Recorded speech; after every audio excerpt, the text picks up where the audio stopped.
Hi, my name is Malcolm Clemens Young. I'm the Dean of Grace Cathedral here in San Francisco, California. This is my More Good News broadcast for this second week of May. We've been looking on at the events that are happening in Israel and Palestine with such horror. Scores of people have lost their life, including many children, and there doesn't seem to be much hope for a peaceful resolution of this conflict anytime soon. It's a horrible situation. And it reminds me a lot of the work of the California poet Robinson Jeffers. Robinson Jeffers and Una, his wife, were married 100 years ago and moved from Los Angeles to Tor House in Carmel. And there he would write poems about the situation of the 20th century. What upset him most was the cruelty that he saw on the world stage, the terrible ways that human beings treat each other. And he always contrasted that in his poems to the beauty of nature and the power and orderliness and beauty of nature. He wrote a poem where he describes all the rubbish that washes up on the beach as the works, describing that as what human beings ultimately produce, something that's worthless and that just pollutes the world. He also wrote about the longings of the human spirit. He writes about a girl dancing at the edge of the continent on the sand, longing for her lover. He writes about the day when one day there'll be fewer people and more hawks.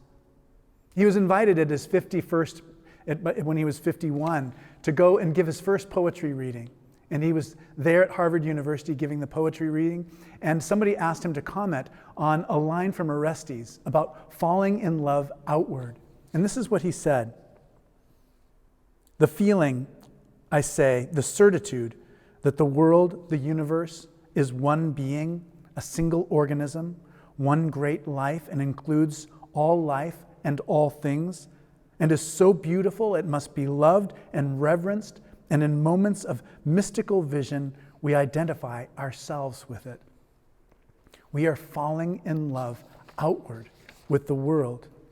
He writes also an ode to the extraordinary patience of things. He writes, "As for us, we must uncenter our minds from ourselves. We must unhumanize our views a little and become confident as the rock and the ocean we were made from."